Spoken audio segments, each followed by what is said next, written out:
تمام سال کی بخشش ہے تیری ایک شب میں، سبھی مہینوں پہ تیرا ہی راج ہے، رمضان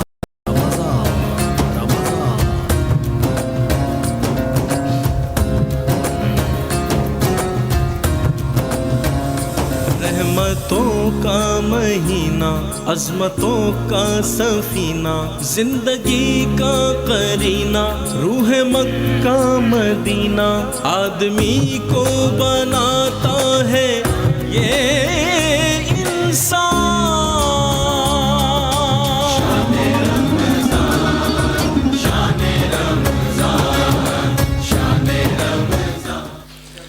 اعوذ باللہ من الشیطان الرجیم، بسم اللہ الرحمن الرحیم۔ اللہم صلی علی محمد وعلی آل محمد وآلہ وبارک وسلم۔ ہزاروں کروڑوں لاکھوں درود و سلام حضور نبی رحمت حضرت محمد مصطفیٰ صلی اللہ علیہ وآلہ وبارک وسلم پر اور آپ کی آل اطہار پر۔ سامعین و حاضرین، ہمیشہ کی طرح آج بھی طلحہ ساؤنڈ کے پلیٹ فارم سے لائیو ٹرانسمیشن کے ساتھ قاری محمد رفیق نعیمی اور طلحہ ساؤنڈ کی ٹیم آپ کی خدمت میں حاضر ہے۔ سامعین و حاضرین، آج ہمارے پاس ہمارے اسٹوڈیو میں علماء میں سے ایک عالم دین جن کا تعارف میں تھوڑی دیر بعد کرواؤں گا، اور اس علاقے کی جانی پہچانی شخصیت ثنا خان مصطفیٰ جو کہ موجود ہیں، آپ ان سے مدحت رسول صلی اللہ علیہ وآلہ وسلم سنیں گے۔ سامعین و حاضرین، رمضان الکریم کا جو بابرکت مہینہ ہے، اس میں کوئی شک نہیں کہ رمضان کا قرآن سے بہت گہرا تعلق ہے، اور رمضان کو قرآن سے خاص نسبت یہ حاصل ہے کہ نزول قرآن اس لیے اس میں زیادہ سے زیادہ تلاوت اور فہم قرآن پر توجہ دینی چاہیے۔ اور رمضان الکریم کے بعد کی جو زندگی ہے، یعنی رمضان میں سیکھی گئی نظم و ضبط کی عادت اور گناہوں سے اجتناب کو سال کے باقی 11 مہینوں میں بھی برقرار رکھنا اصل کامیابی ہے۔ اور چونکہ رمضان المبارک جو ہے، اس میں مساجد کی رونق اور عبادات کا جوش قابل ستائش ہو جاتا ہے، لیکن اسے صرف ایک مہینے تک محدود نہیں رکھنا چاہیے۔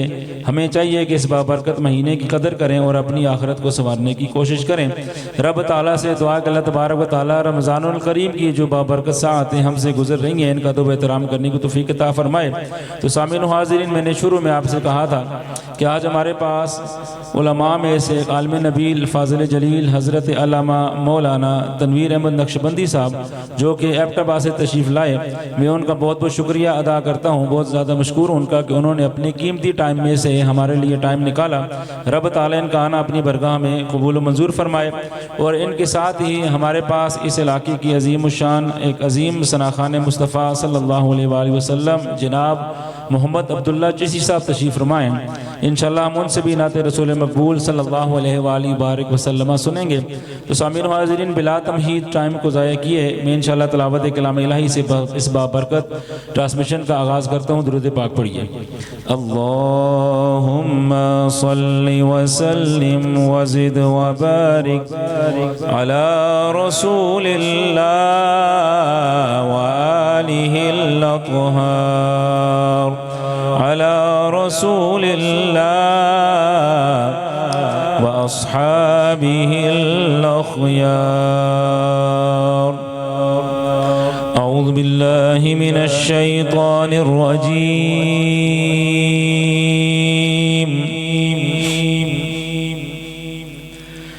بسم الله الرحمن الرحيم۔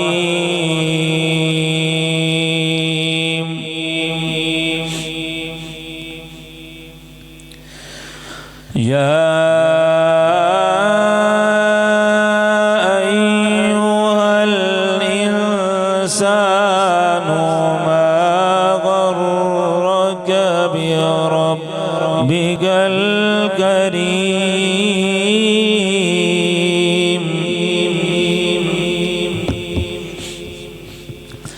الذي خلقك فسواك فعدلك في أي صورة ما شاء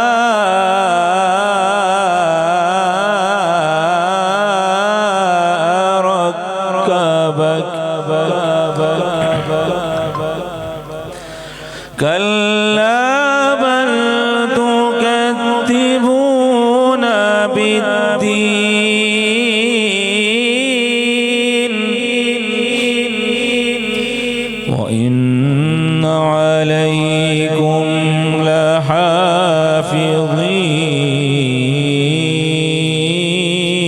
لحافظين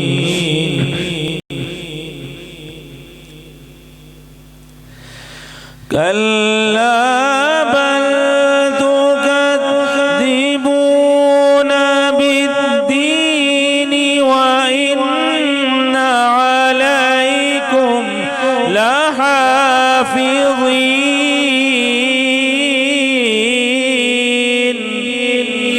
لحافظين كراما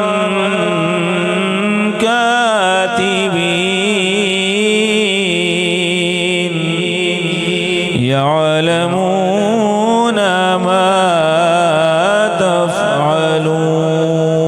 تفعلون آمنت بالله صدق الله العظيم اللهم صل وسلم وزد وبارك على رسول الله وآله الأطهار على رسول الله وأصحابه الأخيار الحمدللہ اللہ تبارک و تعالیٰ کے فضل و کرم سے آج اس لائیو ٹرانسمیشن کا باقاعدہ آغاز تلاوت کلام الہی سے ہو چکا اللہ تبارک و تعالیٰ سے دعا ہے کہ اللہ تبارک و تعالیٰ ہمیں قرآن مجید کو صحیح طریقے سے پڑھنے پڑھ کر سمجھ کر اس پر عمل کرنے کی توفیق عطا فرمائے سامعین و حاضرین چونکہ میں نے شروع میں آپ کو بتایا تھا کہ ہمارے پاس آج عظیم ثناخوان مصطفیٰ محمد عبداللہ چشتی صاحب تشریف فرمائیں تو میں بلا تمہید ان کی طرف مائک کو کروں گا کہ وہ حمد باری تعالیٰ پیش فرمائیں ماشاءاللہ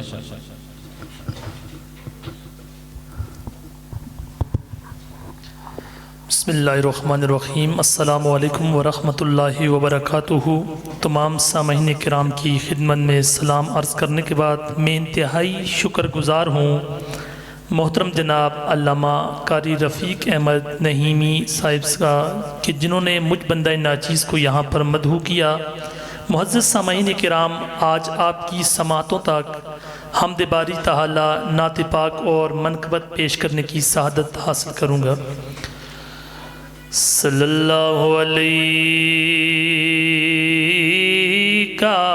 یا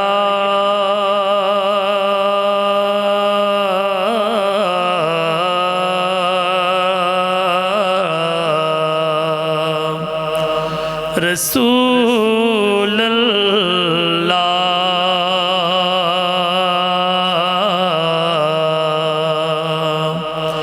وسلم علیک یا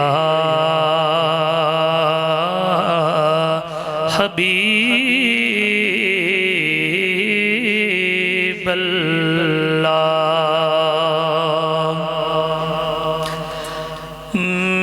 میرے دل کو ایسی میرے درد دل کو ایسی دوا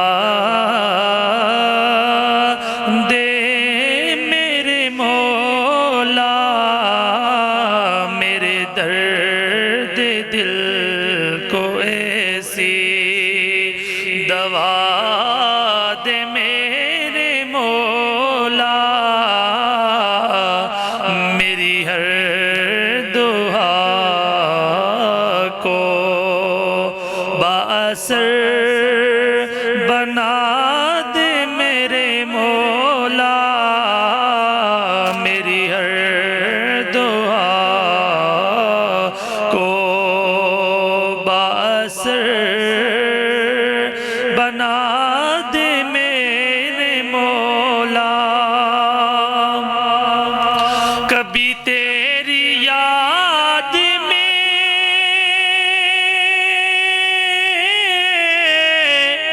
ایسے گم ہو جاؤں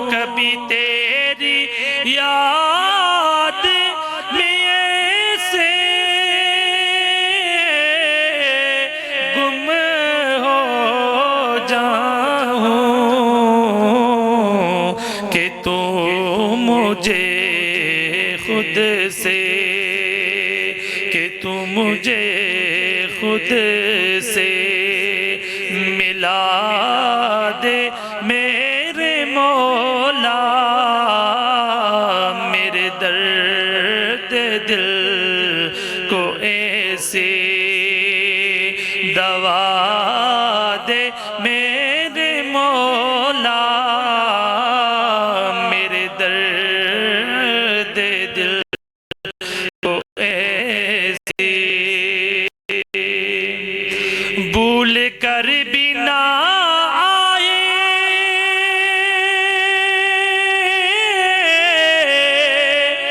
مجھے یاد اپنی بھول کر بھی نہ آئے، مجھے یاد اپنی، میرے دل سے مجھے ایسا، میرے دل سے مجھے ایسا بلا دے میرے مولا، میرے دل سے مجھے ایسا بلا دے میرے مولا، میرے درد دل کو ایسی دوا دے میرے مولا، میرے درد دل کو ایسی۔ ماشاءاللہ جی، یہ تھے محمد عبداللہ چشتی صاحب کے جنہوں نے بڑے عمدہ انداز میں حمد باری تعالیٰ پیش کی۔ رب تعالیٰ سے دعا کہ اللہ تبارک و تعالیٰ ان کی آواز سوز و گداز میں مزید برکتیں عطا فرمائے۔ سامعین و حاضرین، آج ہمارے پاس اسٹوڈیو میں علامہ تنویر احمد نقشبندی محمدی سیفی صاحب جو کہ ایبٹ آباد سے تشریف فرما ہوئے ہیں، تو میں ابھی ان کی طرف بڑھتا ہوں، تو ان سے گزارش ہے میری کہ آپ یہ ارشاد فرما دیں کہ رب تعالیٰ اپنے کلام پاک میں والدین کے بارے، یعنی والدین کے حقوق کے بارے میں کیا بیان فرماتے ہیں، اور حضور نبی کریم صلی اللہ علیہ وآلہ وسلم کے ارشاد مبارکہ کے متعلق بھی آپ ارشاد فرمائیں کہ والدین کے حقوق کیا ہیں اور اسلام میں ان کی اہمیت کیا ہے۔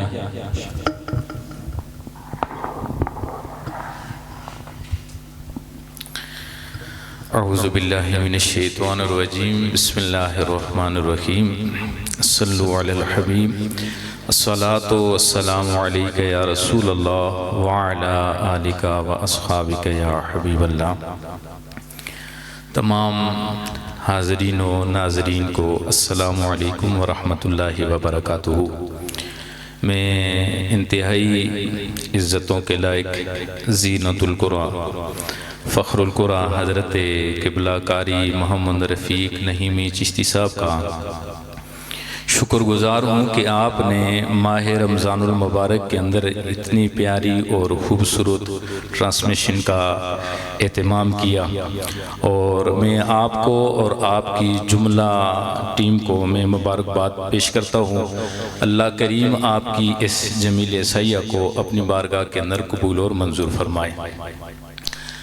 اللہ تعالیٰ نے اپنی لاریب کتاب قرآن مجید فرقان حمید کے 15ویں پارے اور سورہ بنی اسرائیل کی آیت نمبر 23 کے اندر ارشاد فرمایا، وَقَضَىٰ رَبُّكَ أَلَّا تَعْبُدُوا إِلَّا إِيَّاهُ وَبِالْوَالِدَيْنِ إِحْسَانًا۔ اللہ تعالیٰ نے اپنی لاریب کتاب قرآن مجید فرقان حمید کے اندر ارشاد فرمایا کہ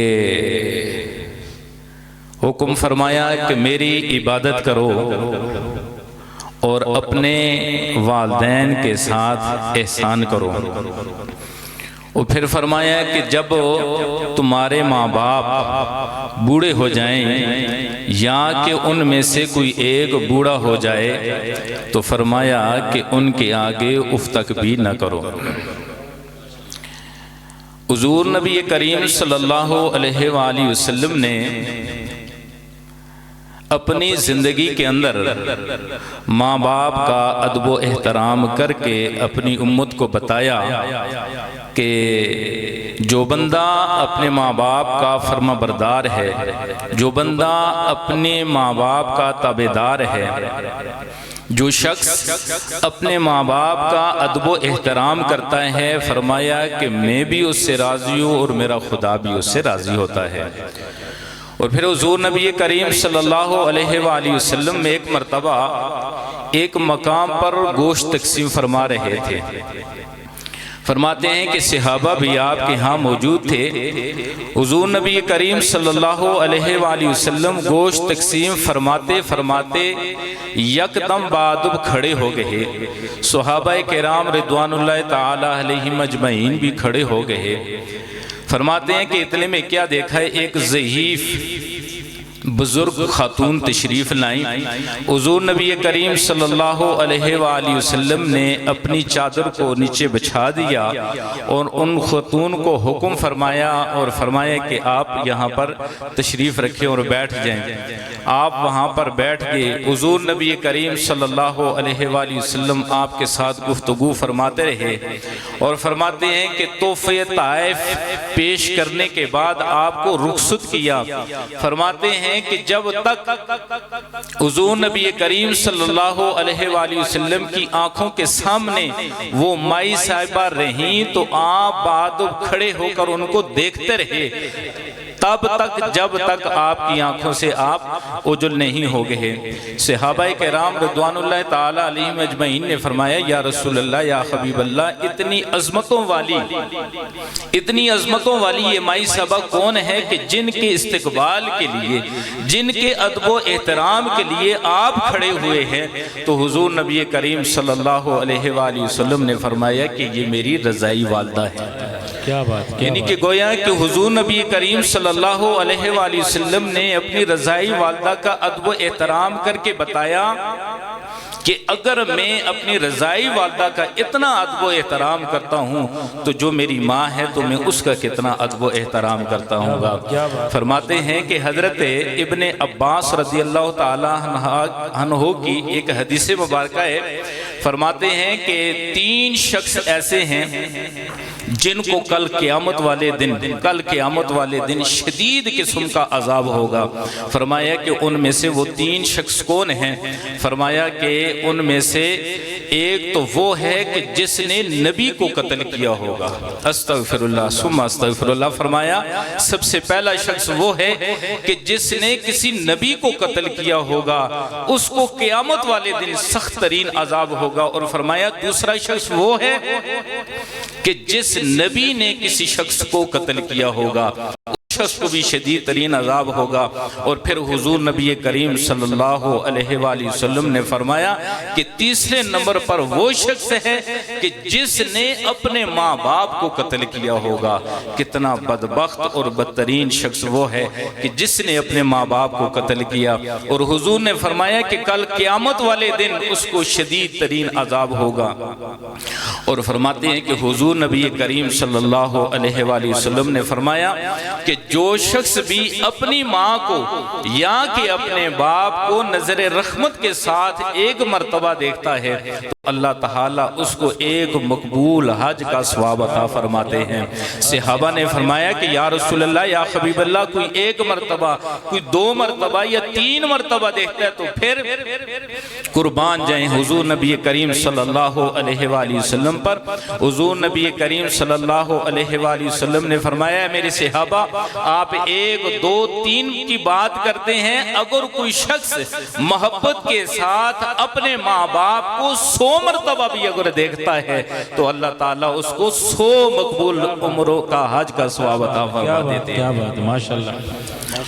یہ حضور نبی کریم صلی اللہ علیہ وآلہ وسلم نے فرمایا کہ اللہ تعالیٰ اس کو 100 حج کا ثواب عطا فرماتے ہیں۔ ایک مرتبہ حضور نبی کریم صلی اللہ علیہ وآلہ وسلم مسجد نبی شریف کے اندر تشریف لائے، فرمایا کہ اے میرے صحابہ ممبر کے قریب ہو جائیں۔ سارے صحابہ ممبر کے قریب ہو گئے ہیں۔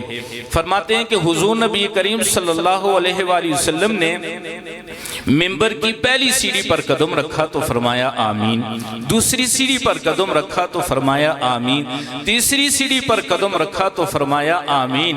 فرماتے ہیں کہ ہم نے اس سے پہلے حضور کا ایسا انداز نہ دیکھا۔ اس کے بعد جب محفل برخاست ہو گئی، محفل ختم ہو گئی، تو ہم نے فرمایا یا رسول اللہ، یا حبیب اللہ، آپ نے اس سے پہلے کبھی ایسا نہیں کیا، تو آج ایسا عمل آپ نے کیوں کیا؟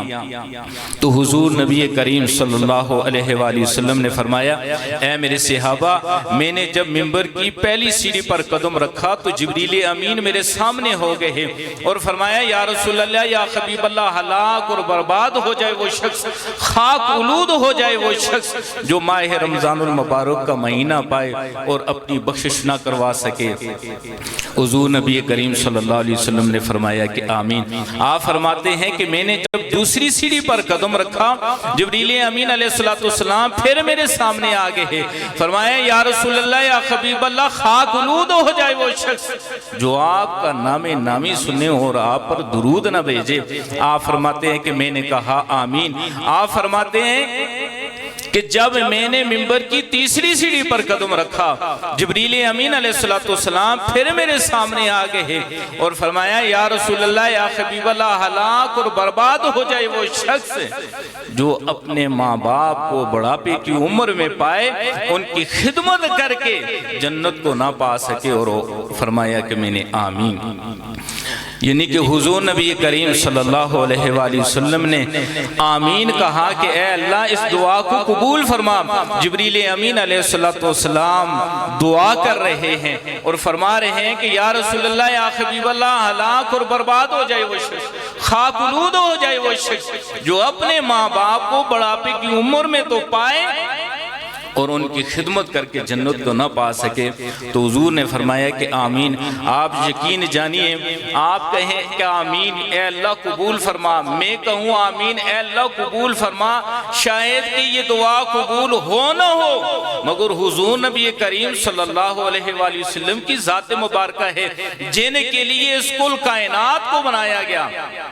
رب تعالیٰ نے فرمایا کہ لولاک لما خلقت الافلاق، اے محبوب اگر آپ کو پیدا کرنا مقصود نہ ہوتا تو میں افلاق کو پیدا نہ کرتا۔ لولاک لما خلقت الشمس والقمر، اے محبوب اگر آپ کو پیدا کرنا مقصود نہ ہوتا تو میں شمس و قمر کو تخلیق نہ کرتا۔ خطہ کے فرمایا لولاک لما خلقت الارض والسماء، اے محبوب اگر آپ کو پیدا کرنا مقصود نہ ہوتا نہ زمین بناتا نہ آسمان بناتا۔ خطہ کے رب کائنات نے یہاں تک فرما دیا کہ لولاک لما اظہرت ربوبیہ، اے محبوب اگر آپ کو پیدا کرنا مقصود نہ ہوتا تو میں اپنا رب ہونا بھی ظاہر نہ فرماتا۔ فرمایا کہ اے دھرتی نہ ہوندی نہ آسمان ہوندا، اے دھرتی نہ ہوندی نہ آسمان ہوندا، جے پیدا نہ عرشاں دا مہمان ہوندا، اے شمس و قمر اے کہکشاں نہ ستارے نہ ظاہر کدی آپ رحمان ہوندا، کہ گویا رب کائنات نے اپنے پیارے محبوب علیہ السلام کے لیے اس کل کائنات کو سجایا ہے۔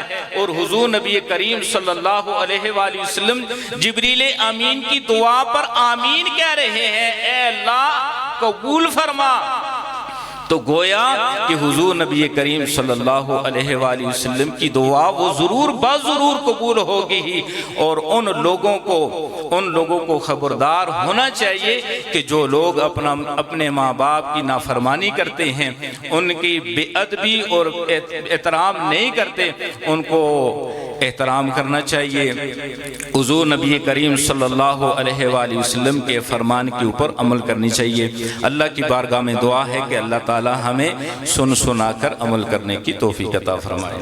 ماشاءاللہ جی، بڑے عمدہ انداز میں علامہ تنویر احمد نقشبندی محمدی سیفی صاحب نے والدین کے حقوق کے بارے میں آیات بینات میں سے اور نبی کریم صلی اللہ علیہ وآلہ وسلم کی احادیث کو بیان کیا۔ رب تعالیٰ سے دعا کہ اللہ تبارک و تعالیٰ ان کے بیان کرنا اپنی برگاہ میں قبول و منظور فرمائے۔ سامعین و حاضرین، طلحہ ساؤنڈ کے پلیٹ فارم سے آپ یہ لائیو ٹرانسمیشن دیکھ رہے ہیں۔ ہمارے پاس جو ثناخان مصطفیٰ صلی اللہ علیہ وآلہ وسلم موجود ہیں، ابھی ان کی طرف پڑھتا ہوں میں۔ شاعر ایک خوبصورت کلام لکھتے ہیں، فرماتے ہیں کہ میں نے در رسول پہ سر کو جھکا دیا، میں نے در رسول پہ سر کو جھکا دیا، میرا نصیب میرے نبی نے جگا دیا۔ اور کیوں نہ جگے، اگر آج ہمارا نصیب جگہ ہے تو اس کی سب سے بڑی وجہ حضور نبی کریم صلی اللہ علیہ وآلہ وسلم کی آمد ہے، ورنہ اس پرفتن دور میں یا تو ہم یہودی ہوتے، یا تو عیسائی ہوتے، اور یا تو مشرک ہوتے۔ تو شاعر وہی چیز لکھ رہے ہیں کہ میرا نصیب میرے نبی نے جگا دیا، اور فرمایا کہ سرشار کر دیا مجھے بے خود بنا دیا، سرشار کر دیا مجھے بے خود بنا دیا، اے چشم یار تو نے مجھے کیا پلا دیا۔ اور ذکر رسول پاک نے اتنا مزہ دیا، جو ذکر رسول پاک صلی اللہ علیہ وآلہ وسلم کا کرتے ہیں، اس کے بارے میں، ان لوگوں کے بارے میں شاعر لکھتے ہیں کہ ذکر رسول پاک نے اتنا مزہ دیا کہ غم خانہ حیات کو جنت بنا دیا، میرا نصیب میرے نبی نے جگا دیا۔ انہی اشعار کے ساتھ میں نعت رسول مقبول صلی اللہ علیہ وآلہ وسلم کے لیے گزارش کرتا ہوں محمد عبداللہ چشتی صاحب سے کہ وہ حضور نبی کریم صلی اللہ علیہ وآلہ وسلم کی مدحت بیان فرمائیں۔ ماشاءاللہ۔ ہم مدینے سے اللہ کیوں آ گئے، قلب حیراں کی تسکی وہیں رہ گئی، دل وہیں رہ گیا، جاں وہیں رہ گئی، ہم اسی در پہ اپنی جبیں رہ گئی۔ اللہ اللہ وہاں کا درود و سلام، اللہ اللہ وہاں کا سجود و قیام، اللہ اللہ وہاں کا وہ کیف تمام، وہ صلاۃ سکون آفری رہ گئی۔ ہم مدینے سے اللہ کیوں آ گئے، قلب حیراں کی تسکی وہیں رہ گئی۔ اور جس جگہ سجدہ ریزی کی لذت ملی، جس جگہ ہر قدم ان کی رحمت ملے، جس جگہ نور رہتا ہے شام و سحر، وہ فلک رہ گیا، وہ زمین رہ گئی، وہ فلک رہ گیا، وہ زمین رہ گئی۔ ہم مدینے سے اللہ کیوں آ گئے، قلب حیراں کی تسکی وہیں رہ گئی۔ کی ماشاءاللہ بڑے عمدہ انداز میں مدحت رسول صلی اللہ علیہ وآلہ وسلم پیش کی ثنا خان مصطفیٰ محمد عبداللہ چشتی صاحب نے۔ رب تعالیٰ سے دعا کہ اللہ تبارک و تعالیٰ ان کی آواز اور سوز و گداز میں مزید برکتیں عطا فرمائے۔ سامعین و حاضرین، کیونکہ ہمارا جو ٹرانسمیشن ہے اس میں ہم علماء کرام کو بھی بلا رہے ہیں اور عالم دین ہمارے پاس بیٹھے ہوئے ہیں، تو میں ان سے ایک اور گزارش کرنے لگا ہوں کہ آپ یہ فرما دیں کہ اولیاء کرام کی زندگی، یعنی اولیاء کرام نے اپنی زندگی میں ماں باپ کا کیسے ادب کیا، اور کیونکہ رمضان الکریم کا یہ بابرکت مہینہ ہے، اس حوالے سے بھی آپ ارشاد فرما دیں کہ اولیاء کرام رمضان اور اولیاء کرام کی زندگی، ماں باپ کا ادب و احترام اور رمضان، یعنی یہ تینوں چیزوں کا آپس میں کوئی گہرا تعلق بنتا ہے کہ نہیں بنتا؟ ماشاءاللہ ماشاءاللہ اولیاء کرام کی ماں باپ کے حوالے سے دنیا کائنات کے اندر جتنے بھی اولیاء گزرے ہیں ان کے پیچھے سارے کا سارا کردار ماں کا ہی ہے۔ اس سے پہلے رمضان المبارک کے حوالے سے بات کرتے ہوئے میں آگے جاتا ہوں کہ ماہ رمضان المبارک کے حوالے سے حضور نبی کریم صلی اللہ علیہ وآلہ وسلم نے فرمایا کہ جو شخص نوافل ادا کرتا ہے تو اللہ تعالیٰ اس کو فرضوں کا ثواب عطا فرماتے ہیں، اور جو شخص فرض ادا کرتا ہے تو اللہ تعالیٰ اس کو 70 فرضوں کا ثواب عطا فرما دیتے ہیں۔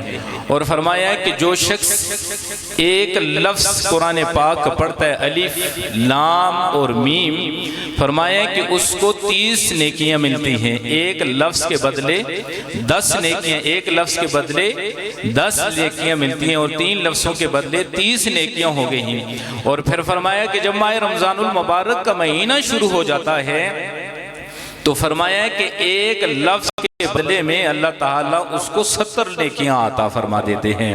اور فرمایا کہ یہ تو قرآن پاک کی بات ہے، اور فرمایا کہ کوئی اگر نیک عمل کرتا ہے، روایت کے اندر ایسے الفاظ بھی آئے ہیں کہ فرمایا کہ اس کو 700 نیکیاں عطا فرماتے ہیں اللہ، یعنی کہ جو شخص ایک نیکی کرتا ہے تو اللہ تعالیٰ اس کو 700 نیکیاں بھی عطا فرما دیتے ہیں۔ اور کس کی وجہ سے؟ ماہ رمضان المبارک کی وجہ سے۔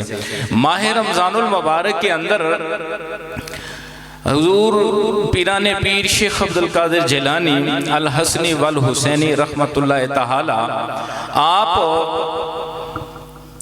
جب بچے تھے تو آپ کی والدہ ماجدہ نے آپ کو اصول علم کے لیے جب مکتب کی طرف روانہ کیا تو آپ کی والدہ نے آپ کو 40 دینار دیے، فرمایا کہ بیٹے یہ ساتھ لے جائیں، اور ساتھ میں وصیت فرمائی کہ بیٹا کبھی جھوٹ نہ بولنا، کبھی بھی جھوٹ نہ بولنا۔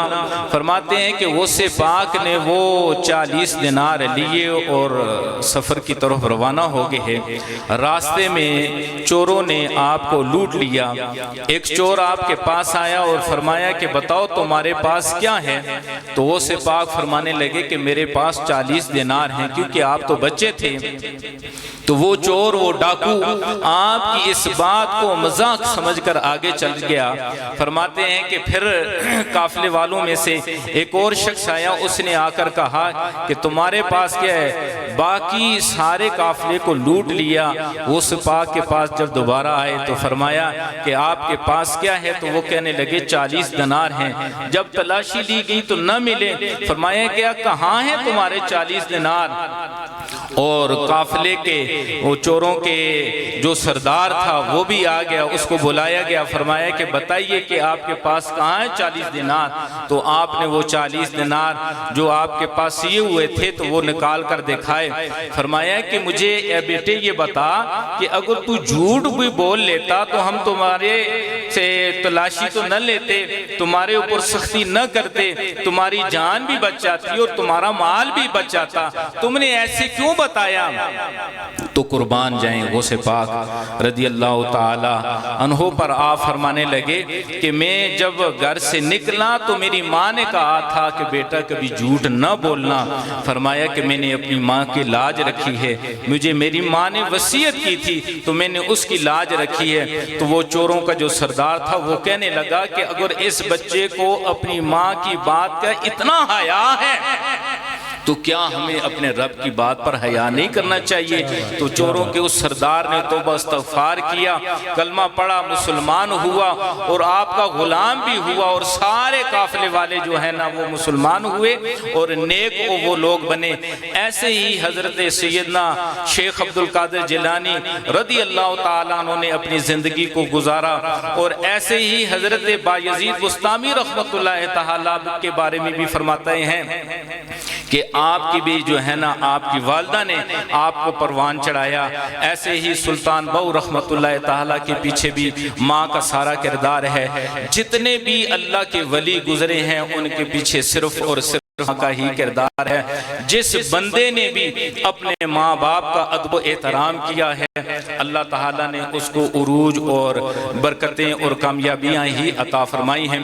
اللہ کی بارگاہ میں دعا ہے کہ اللہ تعالیٰ ہمیں بھی اپنے ماں باپ کا ادب و احترام کرنے کی توفیق عطا فرمائے. جی ماشاءاللہ بڑے عمدہ انداز میں اولیاء کرام کی زندگی کہ میں ماں باپ کے کردار کے حوالے سے بڑی عمدہ گفتگو فرمائی, بڑی مدلل گفتگو فرمائی.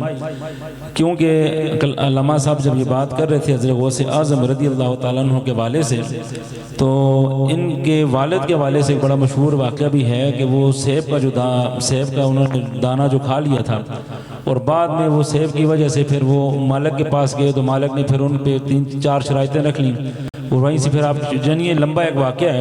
لیکن اس میں کوئی شک نہیں کہ اگر آپ کے والدین نیک ہوں گے, وہ آپ کی تربیت صحیح طریقے سے کریں گے تو انسان اللہ کا ولی بن سکتا ہے, اس میں کوئی شک کی بات نہیں. حاضرین و سامعین, کیونکہ ٹائم ہمارے پاس بڑا کم ہے تو میں ابھی ہمارے پاس جو ثناخان مصطفیٰ صلی اللہ علیہ وآلہ وسلم میں محمد عبداللہ چشتی صاحب کی طرف بڑھتے ہوئے ان سے گزارش کروں گا کہ امام حسن علیہ السلام کی بارگاہ میں وہ کلام اپنا پیش فرمائیں, جو کہ لکھا ہوا ہے حضرت پیر سید معین الحق گیلانی حفظ اللہ تعالی علیہ اجمعین, جو کہ زیبتاً استانہ عالیہ گوڑلا شریف میں سجادہ نشین ہیں. تو میں ان سے گزارش کروں گا کہ آپ ان کا جو کلام حضرت امام حسن علیہ السلام کی بارگاہ میں جو لکھا ہے تو آپ پیش فرمائیں.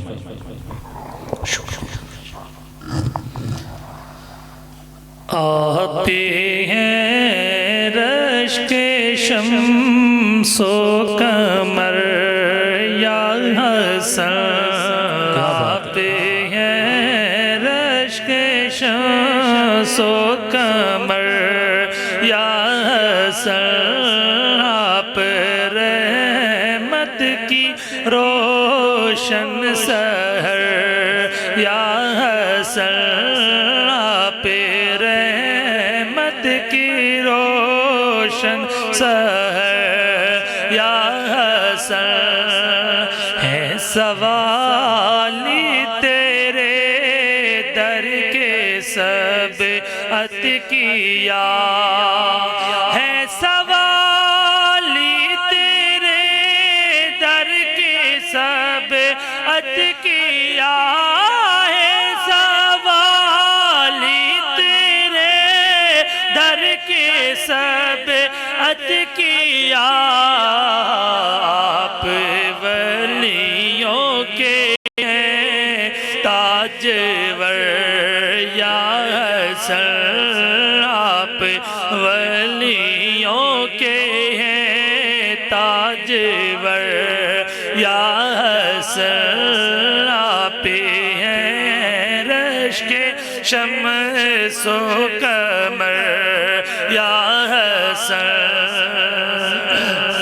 میں کہیں اور جاؤں یہ ممکن نہیں, میں کہیں اور جاؤں یہ ممکن نہیں, میں کہیں اور جاؤں یہ ممکن نہیں.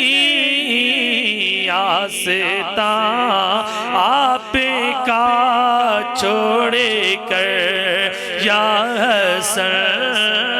واسطہ آپ کا چھوڑے کر یا حسن آپ ہیں رشک شمس و قمر یا حسن ملتمس ہے موہین آپ سے ہر گھڑی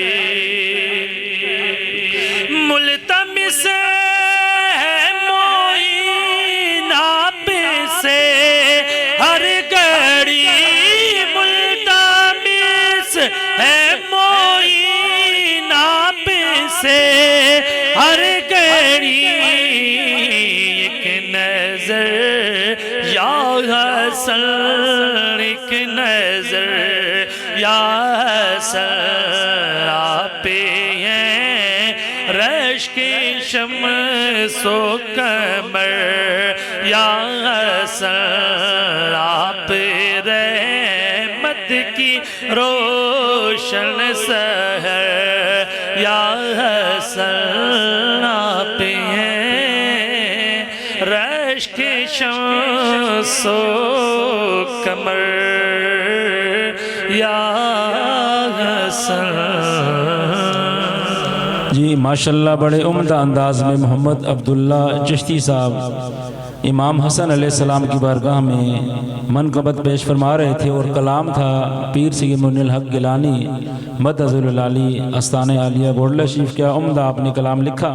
سامعین و حاضرین، امام حسن علیہ السلام آپ کی جو پیدائش ہے 15 رمضان 3 ہجری کو مدینہ شریف میں ہوئی، اور علماء کرام لکھتے ہیں کہ سورہ کوثر کی پہلی تفسیر یعنی مشرکین مکہ نبی کریم صلی اللہ علیہ وسلم کو طعنے دیتے تھے کہ آپ کے بیٹے نہیں ہیں، تو علماء کرام فرماتے ہیں کہ سورہ کوثر کی پہلی تفسیر بن کر صحن مولا علی اور مرتضیٰ کرم اللہ وجہ الکریم اور خاتون جنت حضرت سیدہ طیبہ طاہرہ زائدہ عابدہ سیدہ فاطمہ الزہرا رضی اللہ تعالی عنہا کے صحن میں تشریف لائے، اور حضور نبی کریم صلی اللہ علیہ وآلہ وسلم کو امام حسن علیہ السلام کی آمد پہ بہت بہت خوشی تھی۔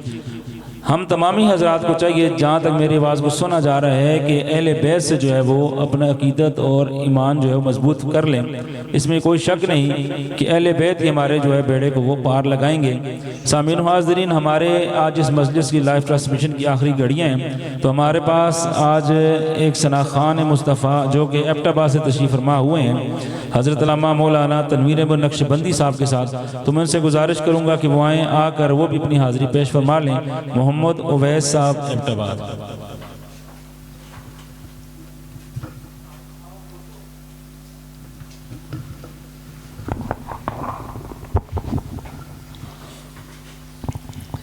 صلی اللہ علیہ یا رسول اللہ وسلم علیہ یا حبیب اللہ۔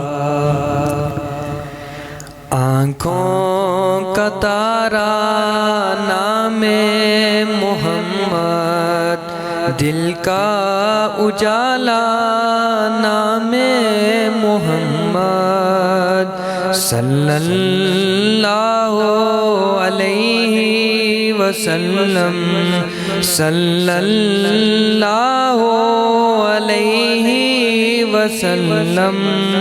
پوچھے گا اللہ لایا ہے کیا کیا، پوچھے گا اللہ لایا ہے کیا کیا، میں یہ کہوں گا کہ نام محمد، میں یہ کہوں گا کہ نام محمد، صلی اللہ علیہ وسلم، صلی اللہ علیہ وسلم۔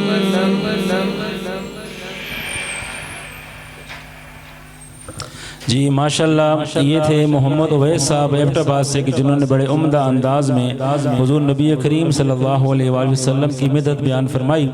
سامعین و حاضرین، کیونکہ ہماری ٹرانسمیشن جو ہے وہ آخری لمحات میں داخل ہو چکی ہے اور آخر میں آپ تمامی حضرات جو ہمیں سن رہے ہیں، جو دیکھ رہے ہیں، ان کا شکریہ ادا کرتا ہوں، اور ساتھ ساتھ ہمارے آج کے مہمان خصوصی حضرت علامہ مولانا تنویر احمد نقشبندی صاحب محمدی سیفی، جو کہ ایبٹ آباد سے تشریف لائے، اپنی گناگن مصروفیات میں سے ٹائم نکال کہ انہوں نے آج ہمیں ٹائم دیا۔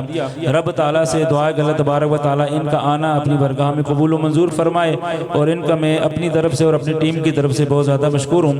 اس کے ساتھ ہی آج کے ہمارے خصوصی ثناخوان مصطفیٰ صلی اللہ علیہ وسلم محمد عبداللہ چشتی صاحب، وہ بھی تشریف لائے اور اپنی پیاری آواز میں مدحت رسول صلی اللہ علیہ وآلہ وسلم پیش فرمائی۔ رب تعالیٰ سے دعا ہے کہ اللہ تبارک و تعالیٰ ان کا آنا اور ان کے سوز و گداز میں مزید برکتیں عطا فرمائے، اور ان کا بھی بہت زیادہ مشکور ہوں میں کہ انہوں نے اپنے مخصوص ٹائم میں سے ہمیں ٹائم نکالا ہمارے لیے۔ تو سامعین و حاضرین، الحمدللہ رمضان الکریم کی ٹرانسمیشن جو ہے یہ آپ طلحہ ساؤنڈ کلندر آباد ایبٹ آباد .4 جو ہے وہ فیس بک پہ ہمارا آئی ڈی ہے، آپ اس چیز سے لائیو دیکھ سکتے ہیں، اور اس کے علاوہ ہماری یہ جو ٹرانسمیشن ہے اس کی ریکارڈنگ جو ہے آپ تقریباً دوسرے دن جو ہے وہ طلحہ ساؤنڈ ایبٹ آباد جو کہ یوٹیوب پہ اس نام کے ساتھ چینل ہے، آپ وہاں پہ بھی اس کو ملاحظہ فرما سکتے ہیں۔ تو میں آخر میں علامہ صاحب سے گزارش کروں گا کہ آپ دعا فرمائیں تاکہ اس ٹرانسمیشن کا جو اختتام ہو جائے۔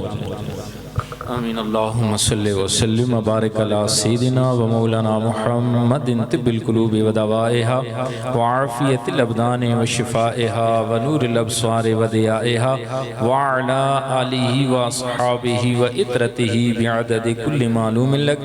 بار الہ حاضر قبول اور منظور فرما، ہمارے صغیر کبیر گناہوں کو معاف فرما، آئندہ گناہوں سے بچنے کی توفیق عطا فرما۔ میرے اللہ ہماری اس جمیل سہیہ کو اپنی بارگاہ کے اندر شرف قبولیت عطا فرما۔ میرے اللہ خصوصاً بالخصوص قبلہ زینت القرآن فخر القرآن قاری محمد رفیق نحیمی چشتی صاحب نے جتنی تگ و دو کی ہے، محنت کی ہے، میرے اللہ ان کو کامیابی و کامرانی عطا فرما۔ میرے اللہ ہم سب کے لیے بخشش و مغفرت کا ذریعہ بنا، سب کے اوپر اپنا خصوصی فضل و کرم عطا فرما۔ ربنا اتمم لنا نورنا واغفر لنا انک علی کل شیء قدیر۔ وصلی اللہ تعالی علی خیر خلقہ محمد وعلی آلہ واصحابہ اجمعین برحمتک یا ارحم الراحمین۔ آدمی کو بناتا ہے یہ انسان،